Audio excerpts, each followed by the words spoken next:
Hai semua, selamat datang di channel Baca Saham. Pada video ini, kita akan membahas satu topik dengan judul 10 saham ini tidak punya hutang bank. Hal penting yang harus kamu tahu. Tapi seperti biasa, semua pembahasan ini bukan rekomendasi dan hanya informasi. Ingat, kerugian kamu tanggung sendiri ya. Saat ini saya mau sharing 10 saham menarik yang tidak memiliki komponen hutang bank di liabilitas laporan keuangannya. Bagi analisa fundamental, hal ini merupakan satu poin penting. Karena hutang bank merupakan hutang berbunga yang tentu saja bisa berdampak kepada biaya bunga dan berujung pada nominal laba. Meski begitu, kamu perlu ingat bahwa hutang bank hanya merupakan salah satu dari hutang berbunga dan ada juga hutang berbunga lain, misalnya hutang obligasi dan lain sebagainya. Tapi pada video ini saya hanya fokus pada hutang bank saja, karena hutang ini yang biasanya cukup mencolok di laporan keuangan. Bagi yang belum tahu, hutang merupakan salah satu komponen penting dalam analisa fundamental karena sangat berpengaruh terhadap likuiditas perusahaan dan faktor besar kecilnya risiko. Tentu saja kamu lebih tertarik membeli perusahaan yang hutangnya kecil atau wajar dibandingkan mereka yang punya hutang sangat besar, kan? Logikanya sederhana saja. Apabila hutangnya semakin besar, berarti kemungkinan gagal bayarnya juga relatif besar. Meski tidak semua seperti itu, karena ada beberapa sektor usaha yang biasanya punya nominal hutang yang besar. Tapi dari satu poin ini saja, sebenarnya kamu jadi bisa mengukur seberapa besar risiko yang harus siap kamu hadapi dari perusahaan yang sahamnya akan dibeli. Selain itu, saya biasanya mengkaitkan analisa hutang dengan jumlah aset liquid setara kas yang dimiliki perusahaan. Saya akan lebih tenang jika perusahaan punya aset liquid setara kas yang setidaknya mampu mengcover minimal hutang jangka pendek. Karena hutang itu akan jatuh tempo dalam waktu 1 tahun, yang artinya punya keharusan untuk dilunasi dengan durasi yang singkat. Sebenarnya ada beberapa poin lagi yang perlu dipertimbangkan dari analisa komponen hutang di laporan keuangan. Tapi untuk video ini, mari kita bahas saja dari sudut pandang hutang bank. Untuk itu, tanpa basa-basi lagi, mari kita bahas nama-nama sahamnya. Dan seperti biasa, semua pembahasan ini bukan rekomendasi dan hanya informasi. Ingat, kerugian kamu tanggung sendiri. Oh iya, laporan keuangan yang saya gunakan di video ini merupakan laporan keuangan terupdate saat video ini dibuat. Jadi mungkin kamu harus sesuaikan lagi laporan keuangan terbaru saat kamu melihat video ini pada beberapa waktu ke depan. Pertama, saham Sido. Kamu bisa lihat dari komponen liabilitas di laporan keuangannya tidak ada komponen hutang bank yang tercantum di sini. Nah, untuk komposisi liabilitas, mayoritas merupakan liabilitas jangka pendek yang akan jatuh tempo kurang dari 1 tahun. Kita bandingkan dengan rasio DER-nya, Sido memiliki rasio DER 10,20%, yang artinya hutangnya hanya 10% dari modal yang mereka miliki. Untuk aspek profitabilitasnya, kamu bisa lihat net profit marginnya 32% dengan ROE 35%, angka yang sangat luar biasa. Untuk valuasi per 16,2 dan PBV 5,7 kali. Sido ini memiliki PBV yang sudah tinggi di mana harga sahamnya 660 tapi modal per lembarnya hanya Rp115 saja. Untuk dividend yield-nya cukup menarik dengan angka 4,6%. Nah, saham ini mampu menghasilkan net profit 608 miliar saat video ini dibuat. Ini merupakan growth EPS dalam 4 tahun terakhir. Bisa dilihat, terjadi peningkatan EPS atau laba di tahun 2024 jika dibandingkan dengan 2022 dan 2023. Tapi secara proyeksi, belum mampu menyamai income di tahun 2021. Tapi kita tunggu saja untuk data hingga akhir tahun seperti apa. Untuk historical dividend, saham ini konsisten membagi dividen dalam beberapa tahun terakhir. Dan biasanya membagi dividen 2 kali dalam 1 tahun. Untuk harga sahamnya sudah naik 25% di tahun 2024 ini. Sempat di terendah 492, tapi sempat di tertinggi 780. Saham kedua, STTP. Kamu bisa lihat bahwa di laporan keuangannya tidak ada komponen hutang bank di liabilitasnya. Mayoritas liabilitas juga akan jatuh tempo kurang dari 1 tahun, yang mana merupakan liabilitas jangka pendek, yang mayoritasnya berasal dari hutang usaha pihak ketiga. Kita bandingkan dengan rasio DER-nya. DER perusahaan ini 10,91%. Sama seperti Sido, STTP juga memiliki hutang yang jika dibandingkan dengan modal hanya 10% saja. Ini sangat baik. Dan rasio profitabilitasnya NPM 31 dengan ROE 26%. Rasio profitabilitas juga sangat luar biasa. Untuk valuasi, PER-nya 12 kali dengan PBV 3,2 kali. Memang PBV STTP tidak setinggi PBV yang dimiliki oleh Sido yang mencapai 5 kali, tapi meskipun begitu masih terbilang cukup tinggi juga. Sayangnya saham ini tidak membagi dividen saat video ini dibuat.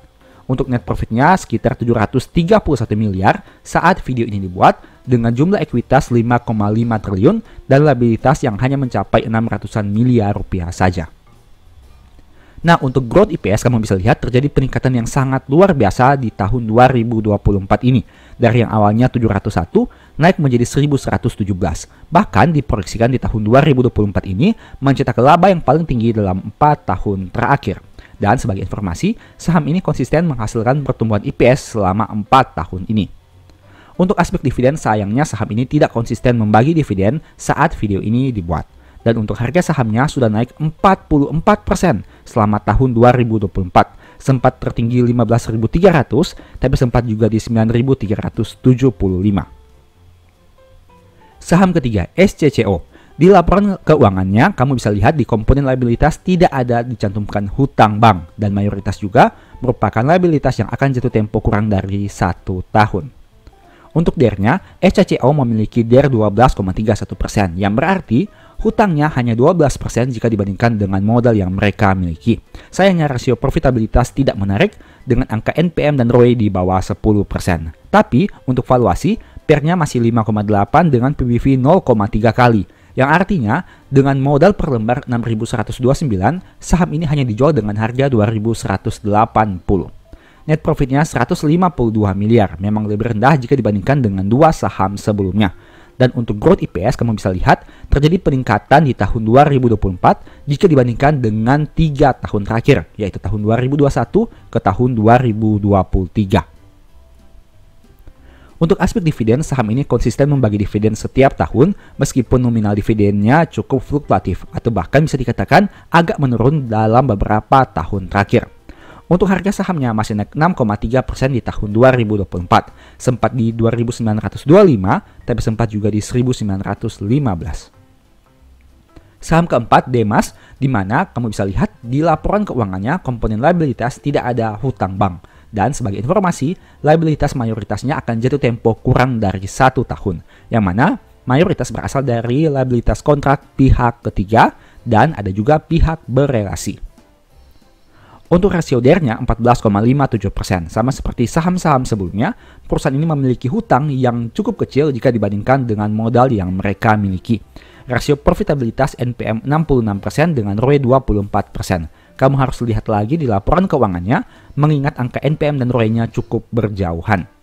Valuasi PER-nya 4,8 dengan PBV 1,1 kali, yang artinya saham ini cukup diperdagangkan setara dengan modal yang mereka miliki. Dividen yield-nya 7,3% dengan net profit 803 miliar rupiah. Untuk growth EPS kamu bisa lihat terjadi peningkatan yang cukup signifikan di mana di tahun 2024 merupakan diproyeksikan EPS-nya yang paling tinggi dalam 4 tahun terakhir. Sayangnya saham ini tidak membagi dividen di tahun 2024. Itu artinya dividen yield yang kamu lihat tadi merupakan dividen yield untuk tahun 2023. Tapi ingat, 2024 belum berakhir. Mungkin saja apabila ada kebijakan khusus ke depannya, Dimas bisa membagi dividen. Tapi setidaknya sehingga saat video ini dibuat, Dimas belum membagi dividen.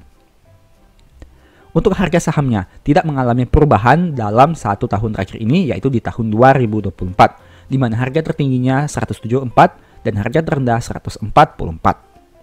Berikutnya adalah saham ADES. Kamu bisa lihat juga di liabilitasnya tidak ada dicantumkan terkait hutang bank. Mayoritas juga akan jatuh tempo kurang dari 1 tahun.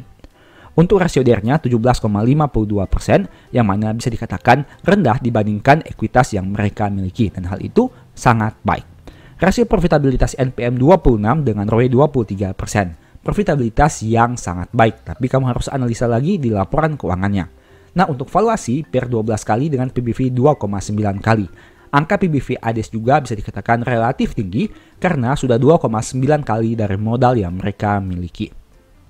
Untuk net profit mereka mencetak 234 miliar hingga video ini dibuat. Sebagai informasi, liabilitasnya 344 miliar tapi mereka punya ekuitas yang mencapai 1,9 triliun rupiah.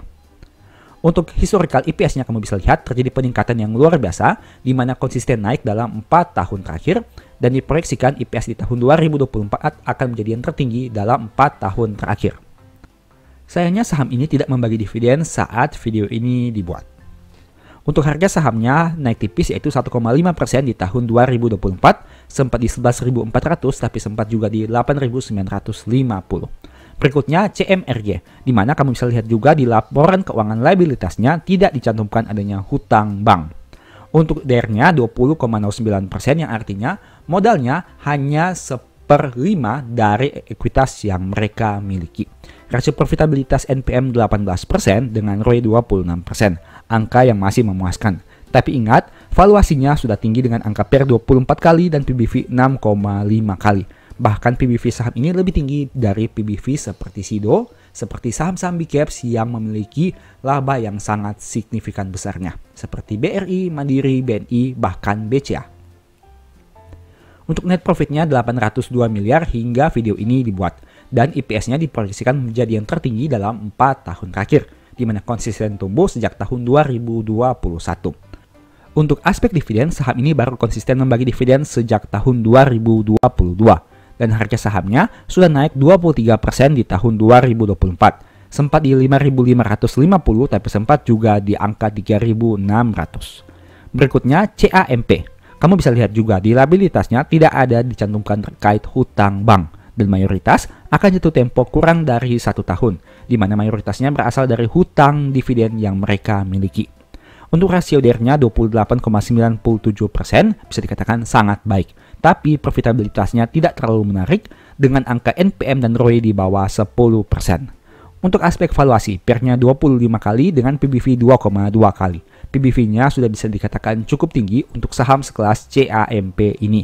Dividen yield-nya 5,92%, yang mana cukup menarik. Perusahaan ini menghasilkan net profit 39,7 miliar, yang mana relatif lebih rendah dibandingkan saham-saham yang tadi sudah kita bahas. Untuk aspek growth IPS, kamu bisa lihat terjadi penurunan dalam 4 tahun terakhir, bahkan diproyeksikan di tahun 2024 ini akan menjadi yang terendah dalam 4 tahun terakhir. Untuk aspek dividen, saham ini konsisten membagi dividen dalam beberapa tahun terakhir.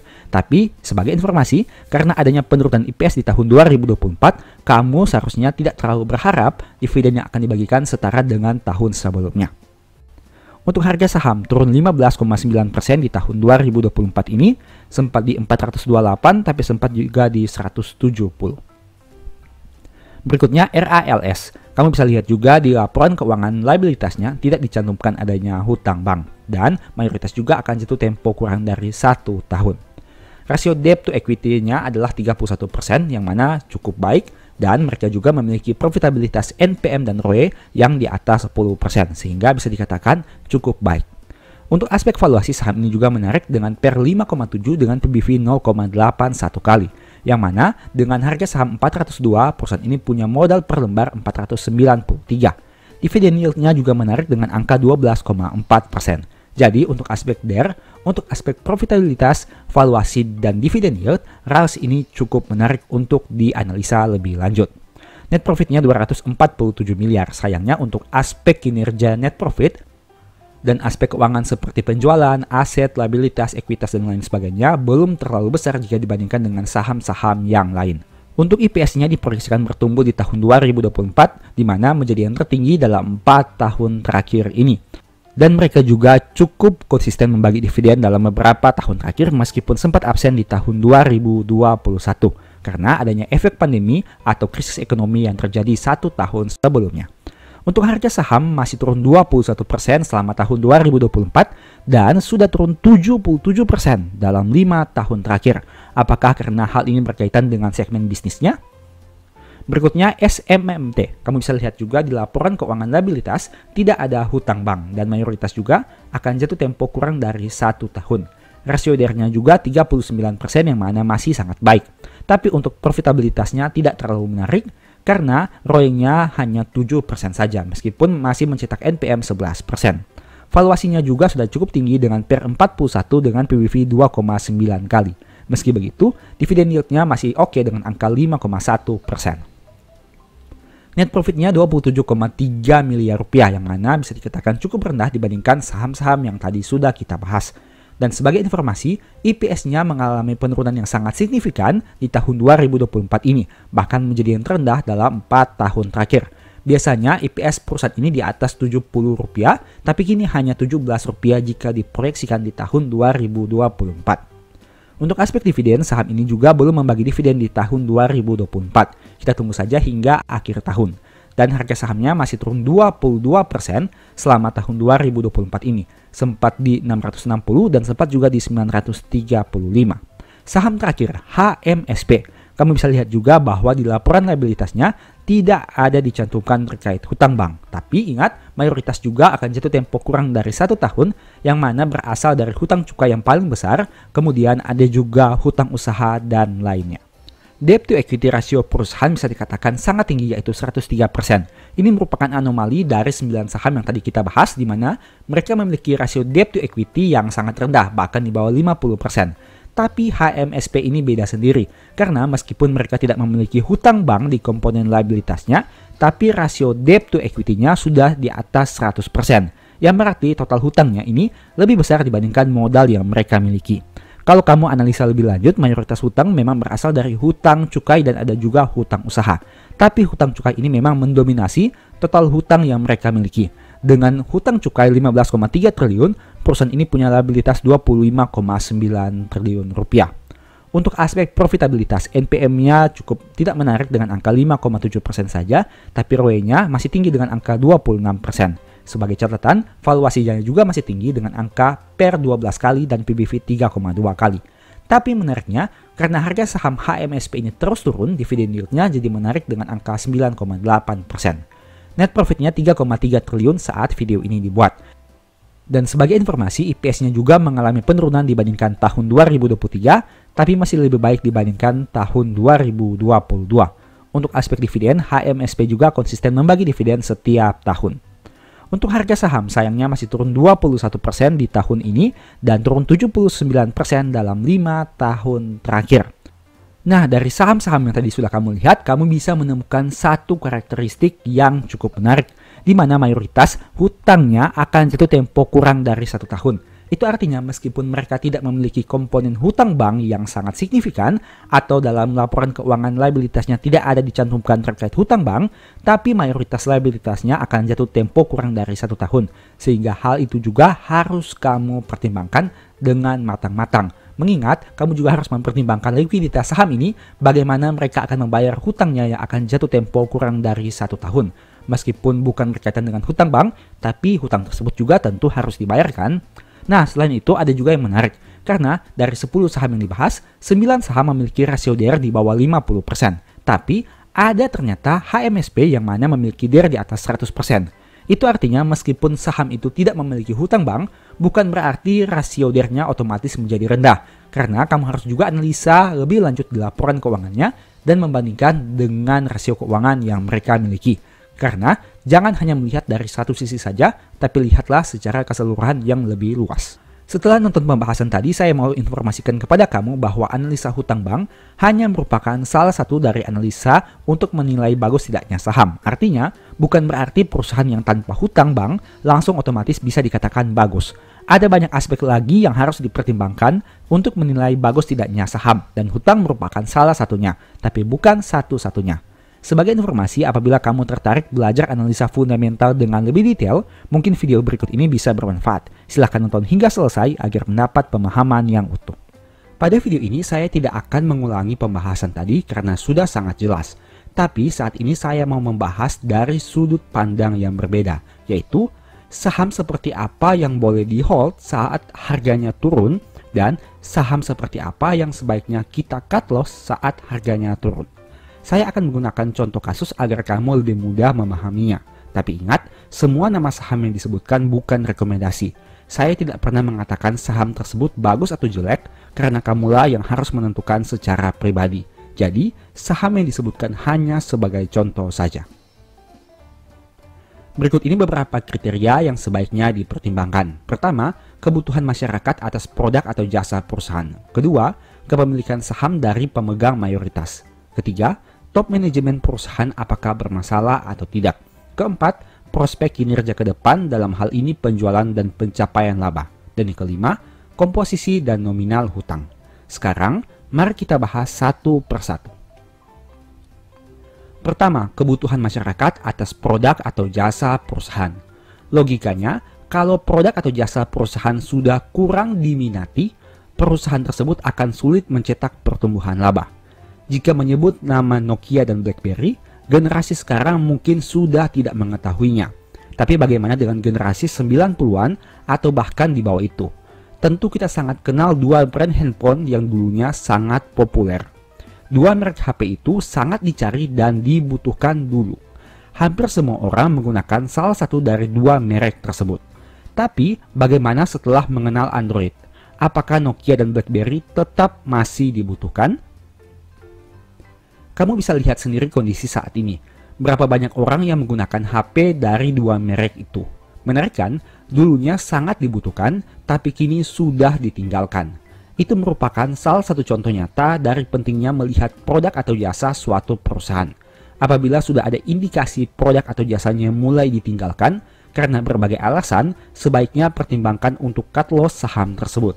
Jangan sampai kamu sudah terlanjur rugi di atas 50%, baru berpikir untuk cut loss.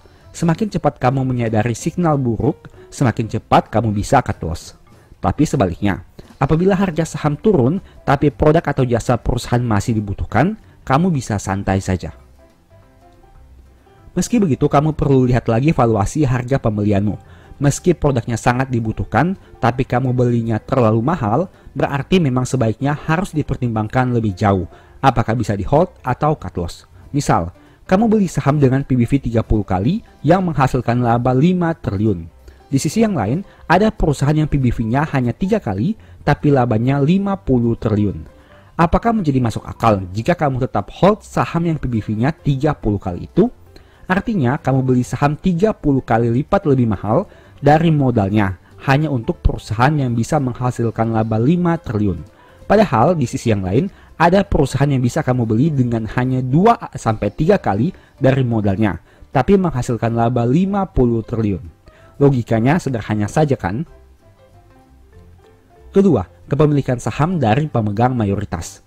Saya punya satu pertanyaan sederhana. Katakanlah kamu seorang penjual bakso yang punya warung bakso. Kalau warung bakso kamu itu bagus, menghasilkan keuntungan yang terus bertambah setiap tahun, banyak pelanggan, hutang usahanya masih bisa dibayarkan dengan lancar, baksomu terkenal di mana-mana, pertanyaannya, apakah kamu mau jual kepemilikan saham kamu atas bisnis bakso itu?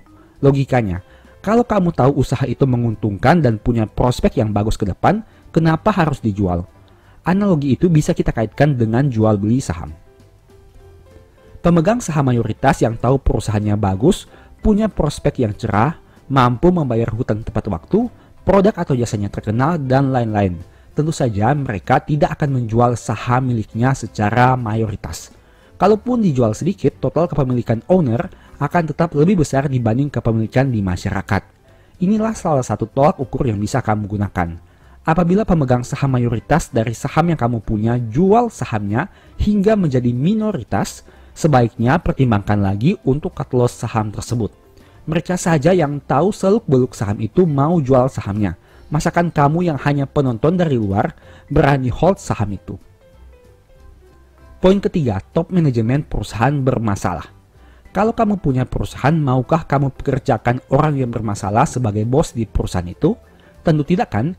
Dirinya saja bermasalah, bagaimana dia mau pimpin sebuah perusahaan? Logika sederhana itu bisa kamu gunakan saat menganalisa saham. Lihat saja track record direksi dan komisaris perusahaan. Apakah ada yang pernah terlibat kasus atau tidak?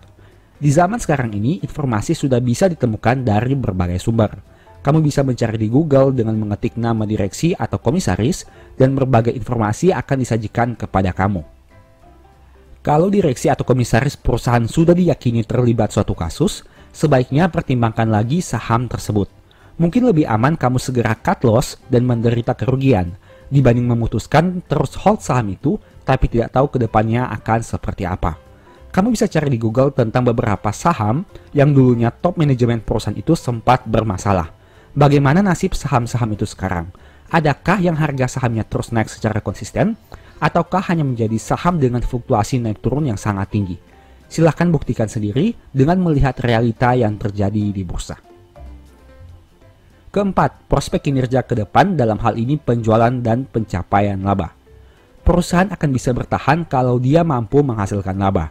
Tapi, perusahaan baru bisa maju jika dia mampu meningkatkan laba. Dua hal ini serupa tapi tidak sama. Perusahaan yang mampu hasilkan laba itu bagus. Tapi, perusahaan yang mampu meningkatkan labanya itu lebih bagus. Meski begitu, harus ingat, laba itu berasal dari penjualan produk atau jasa. Jadi, yang lebih dahulu harus kamu cek adalah apakah penjualan produk atau jasa perusahaan itu bisa tumbuh setiap tahun atau tidak. Jika penjualan dan laba perusahaan terus tumbuh, itu bagus. Tapi, jika penjualan dan laba perusahaan terus turun, itu bahaya. Kamu bisa menemukan berbagai karakteristik perusahaan di bursa. Ada yang penjualan dan labanya terus naik. Ada yang penjualan dan labanya terus turun. Ada juga yang penjualan dan labanya naik turun. Jika saham yang kamu beli punya penjualan dan laba yang terus naik, santai saja. Jika saham yang kamu beli punya penjualan dan laba yang terus turun, pertimbangkan untuk cut loss. Jika saham yang kamu beli punya penjualan yang naik tapi labanya turun, silahkan cek lagi di laporan keuangannya sebelum memutuskan hold atau cut loss. Ada beberapa perusahaan yang penjualannya naik tapi labanya malah berkurang. Itu bisa disebabkan oleh banyak faktor seperti biaya pokok penjualan yang naik, biaya operasional yang naik drastis, ada kerugian selisih kurs, ada biaya lainnya, dan masih banyak lagi. Yang jelas, kamu perlu cari tahu lebih jauh lagi di laporan keuangan perusahaan. Apakah hal itu bersifat permanen atau hanya sementara saja? Jika permanen, pertimbangkan untuk cut loss secepat mungkin. Jika hanya sementara, kamu bisa hold dulu sambil menunggu kinerja terbarunya. Menurut saya pribadi, laba merupakan satu komponen terpenting di laporan keuangan. Sebagus apapun kinerja dan laporan keuangannya, tapi mereka tidak mampu cetak laba, menurut saya itu tidak ada artinya. Labalah yang akan membuat ekuitas perusahaan terus bertambah. Laba yang menyebabkan perusahaan bisa membagi dividen lebih besar di masa depan. Laba menjadi salah satu faktor yang membuat perusahaan bisa bayar hutang dengan lancar dan tepat waktu. Laba yang menjadi salah satu daya tarik orang ingin membeli saham tersebut. Dan masih banyak lagi manfaat dari laba yang bisa kamu analisa. Poin kelima, komposisi dan nominal hutang. Menurut saya pribadi, semakin besar hutang yang dimiliki membuat risiko perusahaan itu menjadi semakin besar juga. Kamu pilih mana? Meminjamkan uang 100 juta kepada orang yang punya aset 10 juta atau meminjamkan uang 100 juta kepada orang yang punya aset 1 miliar. Logika sederhana itu bisa kamu gunakan untuk analisa saham. Meski tidak menjamin, tapi masih lebih aman jika perusahaan punya komposisi dan nominal hutang yang lebih kecil dari ekuitas yang mereka miliki. Dalam hal ini kamu bisa melihat rasio DER perusahaan. Semakin besar rasio ini berarti komponen hutang terhadap modal perusahaan menjadi lebih besar. Ada dua hal sederhana yang bisa kamu perhatikan, yaitu yang pertama, cek apakah total hutang lebih besar dari modal perusahaan. Dalam hal ini berarti rasio DER di atas 100%. Kedua, apabila DER di atas 100%, cek lagi, apakah rasio DER dari waktu ke waktu terus naik atau tidak. Jika saham yang kamu beli punya rasio DER di atas 100 dan selama bertahun-tahun nominalnya terus naik, sebaiknya pertimbangkan untuk cut loss. Apalagi jika ternyata laba mereka mengalami penurunan atau bahkan merugi. Hal sebaliknya bisa kamu lakukan untuk saham yang punya rasio DER di bawah 100 dengan nominal yang wajar dan mampu menghasilkan pertumbuhan laba. Logika sederhana ini bisa membantu kamu untuk menganalisa apakah saham yang kamu miliki bisa di hold atau harus segera di cut loss. Kesimpulan, 5 poin yang saya bahas tadi memang tidak bisa menjamin keuntunganmu di pasar modal. Tapi setidaknya dengan mempertimbangkan 5 hal tadi, kamu jadi bisa berpikir dengan lebih rasional. Mempertimbangkan aspek risiko dan prospek perusahaan ke depan sehingga bisa mengambil keputusan. Dan pada akhirnya memperkecil risiko kamu untuk bangkrut di saham. Kita harus belajar berpikir secara rasional saat harga saham seakan-akan tidak rasional. Terkadang harga saham bisa turun signifikan, padahal kondisi perusahaan sedang baik-baik saja. Saat inilah sebenarnya kamu bisa manfaatkan untuk memperoleh keuntungan yang lebih maksimal. Tapi, apabila harga saham turun dan ternyata kondisi perusahaan juga sedang tidak baik-baik saja, sebaiknya kamu menganalisa 5 poin tadi untuk dijadikan referensi dan bahan pertimbangan. Apakah akan terus di hold atau di cut loss saja? Kesimpulan, apakah metode nabung saham masih menarik? Menurut saya iya, karena metode ini dapat digunakan oleh semua orang dengan berbagai latar belakang. tidak perlu analisa rumit untuk menggunakan metode ini. Selain itu, kita tidak perlu membuang banyak waktu untuk melihat layar HP atau laptop, karena metode nabung saham ini membuat kita konsisten membeli saham pada berbagai variasi harga. Terlepas dari apapun metodenya, ingatlah bahwa tujuan kita di saham adalah memperoleh keuntungan semaksimal mungkin. Untuk itu, carilah metode yang bisa menghasilkan keuntungan dan membuat kamu tenang secara psikologi. Jika kamu belum menemukan metode yang tepat, tidak ada salahnya mempertimbangkan metode ini. Tapi, sekali lagi, itu semua terserah kamu. Apakah metode ini cocok atau tidak? Jika tidak, jauhi. Jika cocok, lakukan. Tapi ingat, selalu disclaimer on juga, metode nabung saham juga punya resiko dan kamu mungkin tetap bisa saja rugi di masa depan apabila menggunakan metode ini. Selalu pertimbangkan resiko sebelum mengambil keputusan. Karena ingat, profit kamu nikmati sendiri, rugi juga kamu tanggung sendiri. Semoga video ini bermanfaat ya. Sebagai informasi, apabila kamu tertarik mempelajari metode nabung saham dengan lebih detail sesuai dengan pembahasan di bawah ini, mungkin ebook strategi nabung saham bisa jadi referensi. Untuk info pembelian, silahkan chat di nomor WA di akhir video. Demikianlah pembahasan singkat pada video ini. Selalu ingat bahwa semua saham yang disebutkan bukan rekomendasi dan hanya informasi. Segala risiko kerugian menjadi tanggung jawab kamu sendiri. Di video berikutnya ingin dibahas materi apa lagi? Tulis di kolom komentar ya. Sebagai informasi, channel YouTube Baca Saham sekarang ada dua. Yang pertama Baca Saham dan Baca Saham dari Nol. Berikut ini beberapa list ebook baca saham. Pertama, Stock for Living. Kedua, Strategi Nabung Saham. Ketiga, The Stock Market. Dan yang keempat, Cara Cepat Analisa Laporan Keuangan. Apabila tertarik, chat saja pada nomor WA yang ada. Sekian video ini, semoga bermanfaat. Thank you.